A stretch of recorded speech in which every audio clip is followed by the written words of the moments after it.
سبحان الذي أسرى بعبده ليلا من المسجد الحرام إلى المسجد الأقصى الذي باركنا حوله لنريه من آياتنا۔ اس صورت میں اور اس آیت میں اللہ نے اپنے محبوب صلی اللہ علیہ وسلم کے معراج کا واقعہ ذکر کیا ہے۔ جو آپ صلی اللہ علیہ وسلم کے ساتھ جو معراج کا واقعہ پیش آیا، اس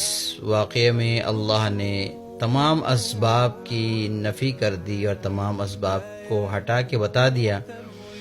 کہ جب اللہ کرنے پہ آتا ہے تو اپنے محبوب کو ایک براق کے ذریعے سے زمین سے اٹھا کر ساتواں آسمان کو چیر کر اپنے عرش معلی تک لے گئے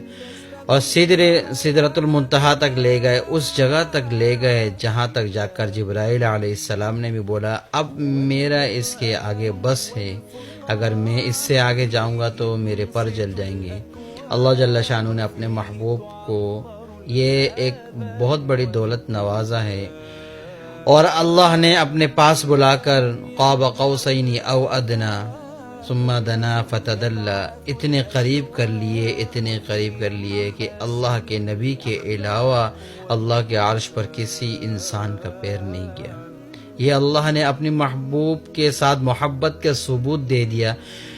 اور یہ بتا دیا کہ میں اپنے محبوب سے کتنی محبت کرتا ہوں، اور میرے سے ڈائریکٹ ملاقات کرائی اور اپنے ساتھ ہم کلام کا شرف کروایا۔ اللہ نے جب اپنے محبوب کو دیکھ کر فرمایا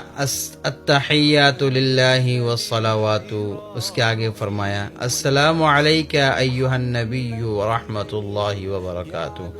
اس کے بعد قربان جائے اپنے نبی کے اوپر، اس نبی کی شان، اس نبی کی محبت اور اس نبی کی قربانی اپنی امت کے ساتھ کیا تھا کہ وہاں پر جا کر جب اپنے اللہ سے ملے انسان محبت میں آ کر، جوش میں آ کے بہت ساری چیزیں بھول جاتا ہے، لیکن قربان جائے اپنے نبی پر صلی اللہ علیہ وسلم پر، اللہ ان کی نام کی برکت سے ہم سب کی مغفرت کر دے، سننے والوں کو اور مجھ کو ہم سب کی اللہ اپنے نبی کی شفاعت نصیب فرمائے۔ یہ کتنی بڑی بات ہے۔ اللہ کے نبی نے وہاں پر جا کر اپنے اللہ سے ملاقات کرتے ہوئے بھی اپنی امت کو نہیں بولے، کیا فرمایا السلام علینا وعلی عباد اللہ الصالحین، سلام ہو مجھ پر، ہم پر اور عباد صالحین پر، نیک لوگوں پر۔ وہاں پر بھی اللہ نے اپنے امت کو اللہ کے سامنے جا کر ہمارے نبی کریم صلی اللہ علیہ وسلم اپنی امت کو نہیں بولے، کتنی محبت کرتے ہیں اس امت سے۔ اور آج ہم لوگ اپنی محبوب کی سنتوں کو توڑ رہے ہیں، سنتوں کو درکنار کر رہے ہیں، سنتوں کے ساتھ مذاق کر رہے ہیں، اپنے نبی کے اقوال کو نہیں سن رہے، نہ اس پر عمل کر رہے ہیں، نہ ان کے لائے ہوئے دین پر عمل کر رہے ہیں۔ اور وہ نبی جس نے اپنے آپ کو اس حد تک قربان کر دیا کہ معراج سے پہلے طائف میں اتنے زیادہ پتھر مارے گئے کہ پتھروں کے تکلیف سے اور اپنے جسم کو لہو لہان کر کے بالکل بے ہوش ہو کے گر گئے۔ اور اس وقت وہ وقت تھا کہ جس وقت فرشتے بھی آسمان میں رو رہے تھے، کہ جب فرشتوں نے آ کے کہا کہ آپ حکم دیں تو ہم پوری ان لوگوں کو، پوری امت کو اور پوری بستی کے لوگوں کو ہم جو ہے دو پہاڑوں کے بیچ میں رکھ کے ان کو پیس دیں، لیکن اللہ کے نبی نے کیا فرمایا؟ اس وقت بھی لہو لہان ہیں، اس وقت بھی فرما رہے ہیں کہ کوئی نہیں ایسا نہیں کرو، کیونکہ ان میں سے کوئی ایسے لوگ پیدا ہوں گے جو میرے دین کے اوپر عمل کریں گے، میرے دین کے اوپر چلیں گے۔ فرشتہ آ کے بول رہا ہے کہ آپ حکم دے تو ہم دو پہاڑوں کے بیچ میں ان لوگوں کو رکھ کے پیس دیں، لیکن اللہ کے نبی منع کر رہے ہیں۔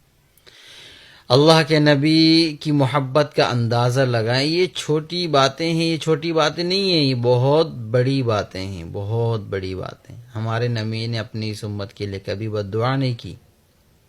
اور پھر جب عرش معلیٰ پر اللہ سے ملاقات کی، بالکل ہم کلام ہوئے، تو اپنی امت کو نہیں بھولے، اور تمام انبیاء سے ساتوں آسمان میں ہر ایک سے جاتے ہوئے آدم علیہ السلام سے ملاقات ہوئی، پھر ابراہیم علیہ السلام سے ملاقات ہوئی،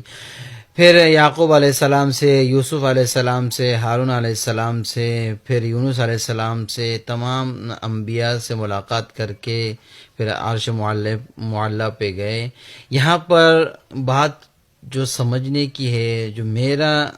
اندازہ ہے اور جو میں سمجھتا ہوں، وہ یہ ہے کہ اللہ نے اپنے محبوب کو آسمان پہ بلا کر اپنی محبت کا اظہار کر کے اتنی زیادہ محبت کا اظہار کر دیا کہ ایک براق کے اوپر رات کے چند لمحات میں اتنے ساتوں آسمان کا سفر کروا کر اور اپنے ساتھ ہم کلامی کروا کر، اپنی ملاقات کروا کر، اپنی دیدار کروا کر، اور فرشتوں کو بھی حکم دے دیا کہ تم آج اپنی عبادت کو چھوڑ کر میرے نبی کی زیارت کرو۔ اس طرح محبت کا اظہار کروا کر واپس اپنے محبوب کو دنیا میں بھیجتے ہیں، اور وہ نبی نماز کی دولت لے کے آتے ہیں، اور ہم نمازوں کو کس طرح ترک کرتے ہیں، کس طرح نماز کو ہم لوگ ترک کر رہے ہیں، نماز کی پابندی نہیں کر رہے، نماز کو چھوٹی چھوٹی باتوں پہ چھوڑ دیتے ہیں، فرائض کو چھوڑ دیتے، کوئی فکر نہیں، نہ ہمارے مردوں کو فکر ہے، نہ ہماری عورتوں کو فکر ہے، نہ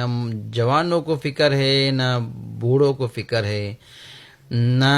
امیر کو فکر ہے، نہ غریب کو فکر ہے۔ کامیابی اس چیز کا نام ہے، کامیابی یہ ہے جب اللہ نے اپنے محبوب کے ہاتھ کو اپنے ہاتھ پہ رکھ دیا۔ اگر ہم میں سے کوئی کامیاب ہونا چاہتا ہے تو ہم اپنے نبی کے ہاتھ پہ ہاتھ رکھیں گے، اور اپنے نبی کے ہاتھ اللہ کے ہاتھ کے ساتھ ہاتھ کے اوپر رکھا ہوا ہے تو ہم جبھی کامیاب ہوں گے۔ کامیاب وہ ہے جو دنیا کے اندر اللہ اور اس کے نبی کو راضی کر کے چلا گیا۔ کامیاب وہ نہیں ہے جس کے پاس دنیا کی تمام دولت ہے، دنیا کی طاقت ہے، دنیا کی بادشاہت ہے، دنیا کے اسباب ہیں، دنیا کے تمام اس کے پاس عیش و عشرت کے اسباب ہے، دنیا کی عزت ہے، دنیا کی دولت ہے۔ وہ کامیاب نہیں ہے۔